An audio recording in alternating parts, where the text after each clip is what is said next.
Did the AR-15 save Trump's life? The AR-15 is not a precision rifle.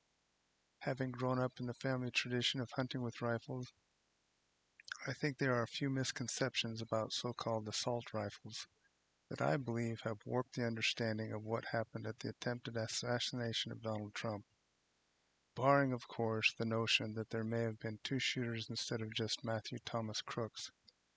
The first shooter would have had a real sniper's rifle, would have delivered the single kill shot which instead grazed Trump's ear. The first shooter would have exited after that first shot before security triangulated onto his position.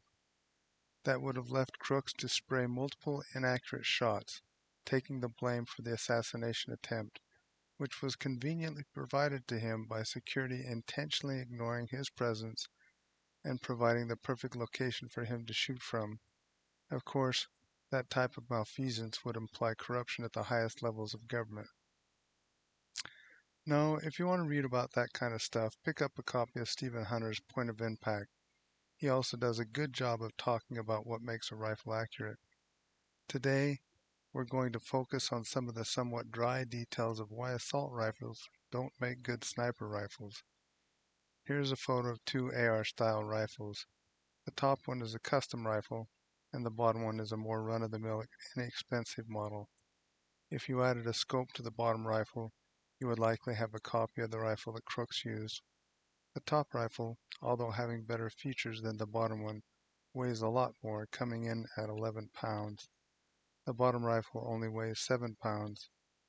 First of all, the fact that the AR-15 is a semi-automatic rifle means that the internals do not fit together as tightly as a manually operated rifle.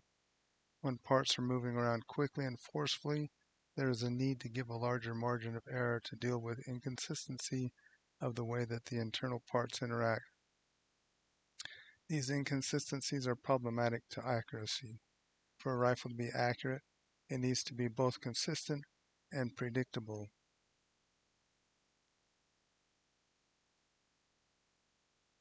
The fact that the AR-15 was designed with a forward assist manual push button tells you a lot about the lack of confidence in the capability for the AR to operate under less than optimal conditions.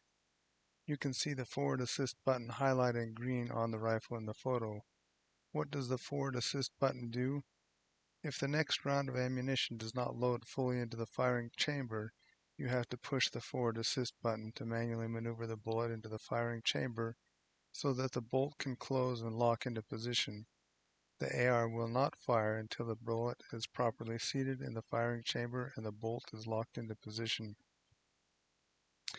The AR-15 was created with loose tolerances to enable the AR to operate under suboptimal conditions. For example, the AR uses the waste gas from firing a bullet to cycle the bolt and load the next round of ammunition from the magazine. This waste gas builds up carbon deposits on the firing pin and the bolt. Loose tolerances in the internal parts allow the AR to continue firing despite the carbon buildup, until of course the carbon buildup becomes too great and the AR needs to be cleaned of the carbon buildup and other debris which is collected in the inner parts of the AR. The problem, however, with loose tolerances is that the rifle is no longer precisely accurate. In order to predictably hit small targets at distance with the rifle needs to have precise and close part tolerances. Precise tolerances allow for repeatability and performance. Loose tolerances do not deliver repeatable performance. In the jargon of shooting, there is a mathematical measure for repeatable, precise shooting. It's called minute of angle shooting, or for short, MOA. If you recall back to your 6th grade geometry class, there are 360 degrees in a circle. Now if you stretch your memory a little bit, you'll remember that there are 60 minutes in 1 degree. Now envision a baseball player standing at home plate. We'll pretend that home plate is the center of a very large circle extending out toward the fences, and the edge of the circle is 100 yards away from home plate. Now imagine an angle opening up from home plate at the pointed end and the edge of the circle at the open end. If we were to measure the opening of a 1 degree angle at 100 yards from home plate, the open end of the angle would measure roughly 60 inches wide. If we were to measure the width of the opening of a 1-minute angle, it would be about 1 inch at 100 yards. So basically, if a rifle can shoot a group of bullets all within a 1-inch target at 100 yards, that is referred to as minute of angle accuracy. The same relation continues as 2-inch groups at 200 yards, 3-inch groups at 300 yards, and so on up to 10-inch groups at 1,000 yards. Minute of angle rifles are not rare, but rifles with loose tolerances are not usually minute of angle rifles. Looking at the history of the AR-15, it was designed to be a commercial version of the M16, which was designed for military use. As my Marine sniper friend used to always say about the meaning of military mil specification, or mil-spec, is that it simply means built by the lowest bidder. Unfortunately, some of the worst features of the M16 persisted into the AR-15. It was originally believed that if the bullets fired from the M16 were unstable and tumbled through the air like a wounded duck football toss, that bullet wobble would cause greater wound damage and enhance the philosophy that wounding a man would take more soldiers out of action than just a straightforward kill. They later discovered that the greater wound damage was due to the bullet fragmenting on impact. So the rifles were designed with an inadequate rifling system. A 1-in-8 twist rifling would make the bullet spiral like a perfect football throw and would therefore be a lot more accurate. However, unfortunately, the rifles were actually only given a 1-in-14 or 1-in-12 twist rifling, which has a tendency to make the bullet wander a bit. Also, the rifles were designed to shoot ammunition which was smaller and lighter to carry than the previous military ammunition, so the 5.56 NATO round was born. Unfortunately, the 55 to 70 grain slug, or bullet, of the 5.56mm bullet is so light that it is susceptible to being blown off course by small breezes, especially at ranges of greater than 100 yards where the bullet is starting to lose energy. You can see in the photo the small 5.56 caliber cartridge next to a 30 caliber cartridge. 5.56 means a bullet width or diameter of 5.56 millimeters or 0.218 inches. 30 caliber means a diameter of 0.3 inches or 7.62 millimeters. It appears that in Trump's assassination attempt, the Secret Service snipers were using either a 300 or 338 30 caliber rifle.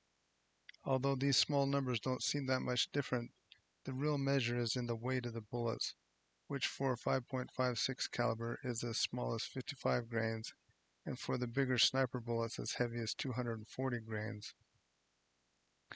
And lastly, the military wanted a carbine-style rifle, which means a shorter barrel for more ease of maneuverability.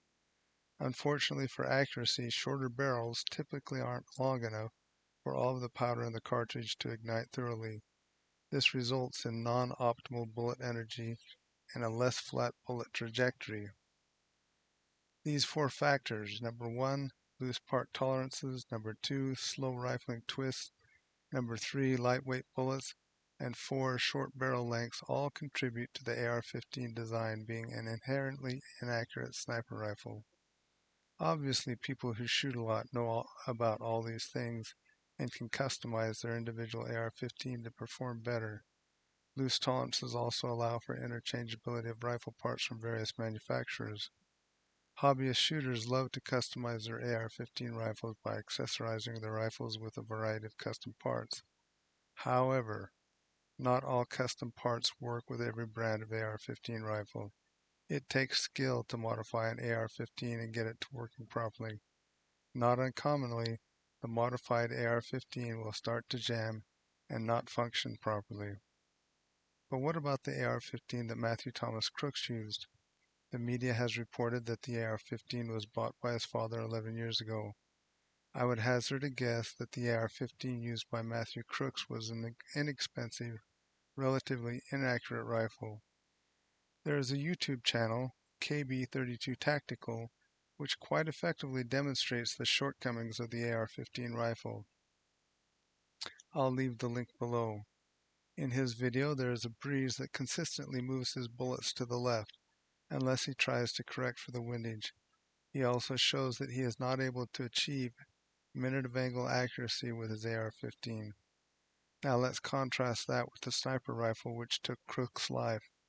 The media has reported that the counter sniper team used a .300 Magnum rifle or .338 rifle, most likely a bolt-action rifle.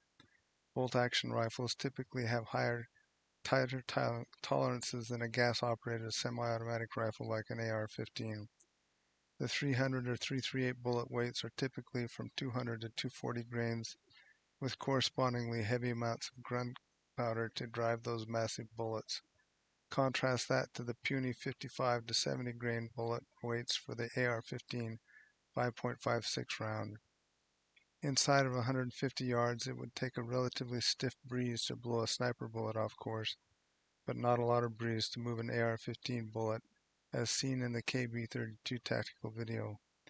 The sniper rifle, of course, would be designed to be very accurate, even to sub-minute of angle accuracy, correcting the four factors mentioned which make the AR-15s inaccurate. So in my opinion, it was the inaccuracy inherent in the AR-15 that saved Donald Trump's life.